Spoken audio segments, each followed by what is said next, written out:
Assalamualaikum and a very good day everyone. Sebelum mula, ingin diingatkan bahawa video ini dibuat khusus untuk pelajar saya yang majoritinya adalah pelajar yang lemah dalam bahasa Inggeris. Oleh itu, majoriti video ini saya akan gunakan bahasa Melayu lah.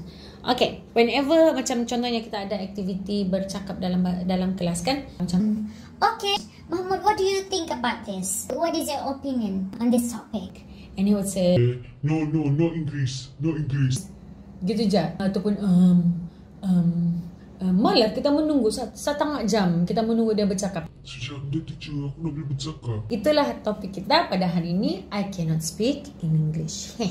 Okay, first of all, I need you to be honest. Be honest to yourself and be honest to your teachers when we are talking about why is it that you cannot speak in English. 1, 2, 3. Ada 3 sebab utama kenapa kamu tidak dapat berbahasa Inggeris dalam kelas. Pertama, betul-betul kamu tidak tahu bahasa Inggeris. Yang kedua, sebenarnya kamu tidak ada idea.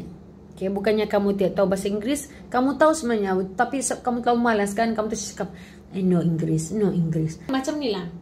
Yang teacher percaya ialah, we as Malaysians living in Malaysia, we have been exposed to, especially your generation lah, generasi yang membesar dengan teknologi ini, kamu telah terdedah kepada bahasa Inggeris awal dan terlalu lama sudah, semenjak kamu kecil lagi. Jadi mustahil kamu tidak ada tangkap sedikit daripada bahasa itu bah. Cuma kamu simpan di belakang hingga kamu tidak pernah dipraktiskan, tidak pernah dibawa ke depan, ataupun kamu jadikan alasan no English untuk tidak participate in any class. That's why you've become too like, nope, not gonna try.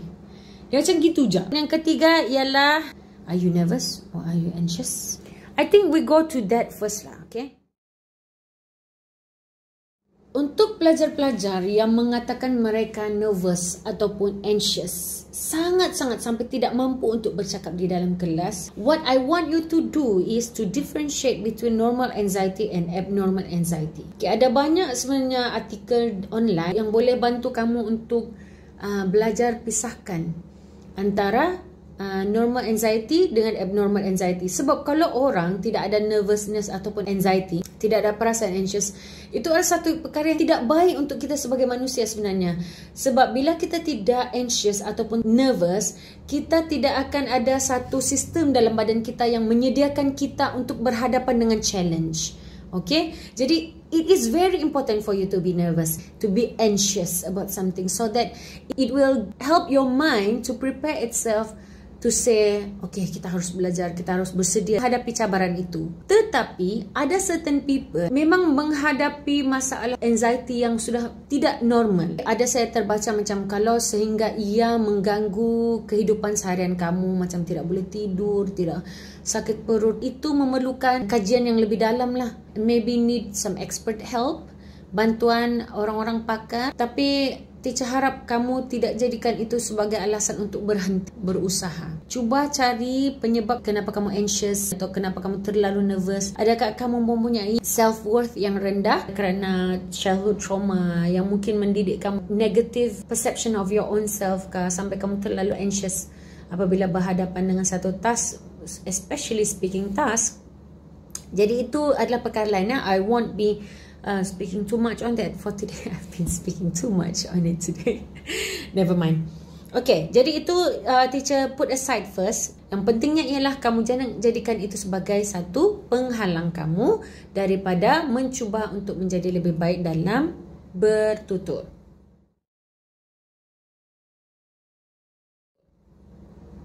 Let's focus first on no English. So, macam mana kamu mau betul-betul tahu bahawa kamu tiada kemampuan dalam bahasa Inggeris sebenarnya? Bukan sebab kamu tak ada idea.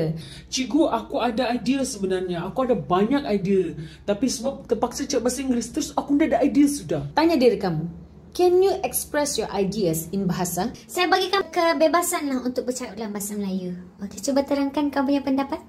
Kalau kamu masih terdiam juga, itu bermaksudnya kamu bukannya tidak ada bahasa Inggeris. Kamu memang tidak ada idea terus. Kalau kamu jawab, tak boleh aku kasih terangkan dalam bahasa Melayu pun cikgu, itu bermaksud kamu langsung tidak ada idea. No idea. Okay, itu saya lebih marah. Saya sebagai seorang guru lagi marah kamu kalau kamu tidak ada idea berbanding kalau kamu tidak tahu berbahasa Inggeris. Tahu enggak? Marah teacher sebagai seorang guru bila kamu tidak mempunyai pendapat. Maksudnya itu kamu tidak berfikir dan kamu tidak membaca dengan baik. Okay, when you are able, kalau kamu mampu untuk menerangkan, express your idea, menerangkan idea kamu di dalam bahasa Melayu, kamu mampu, bermakna apa yang kamu perlu buat hanyalah to research English words needed to talk about your ideas. As long as you have an idea. Sebenarnya kan kalau teacher lah kan, kenapa teacher fokuskan nombor 1 tu cari idea berbanding berbahasa Inggeris. So bila kamu ada idea, kamu rasa macam idea tu aku berpegang pada idea ni dan aku sangat pentingkan idea ni, itu akan menjadi satu motivation untuk kamu belajar satu bahasa yang boleh ekspreskan idea itu. Okay? Saya tidak ada masalah sebenarnya kalau kamu tak ada bahasa Inggeris. Saya ada masalah kalau kamu tak ada idea. Okay. Okay. Kalau kamu tiada idea, next thing you have to ask yourself is, have you done enough research? Jangankan enough. Did you do any research? Tiada langsung? Matangina. Contohlah kau cakapkan, Yes, saya dah buat research. Are you sure? Yes. Betul ba? Apa kau baca? Ada ba cikgu? Tak aku ingat dia punya tajuk. Tapi ada ba aku baca? Okay. Kau betul lah, Jo. Mana nota-notamu? Entah ada nota-nota aku cikgu. Aku baca saja. Tapi aku tidak tulis nota. nah itu kan salahnya. Kau mestilah, when you read something and you just, okay, aku sudah baca satu kali. Itu bukan membaca lah itu namanya. So you don't get anything from it. So I believe that whenever you read or listen to anything, if you don't write or you don't produce anything from it, kamu tidak ada dapat apa-apa daripada pendengaran itu ataupun pembacaan itu. Jadi rugi kamu lah kan. So whenever you read something, macam video yang sebelum ni kan saya cakap pasal mesti ada peta minda. At least lah peta minda. Okay, so if you don't have notes, right? And you don't have it is the same. Kedua-dua ini membawa kepada satu. Kalau kau jawab no, dia membawa kepada satu kesimpulannya. Kesimpulannya ialah kamu tidak buat research yang cukup. Kalau kamu tidak buat research yang cukup, apalah tu? If you don't have input, how are you supposed to have output? Macam yang video sebelum ni kan saya sudah cakapkan.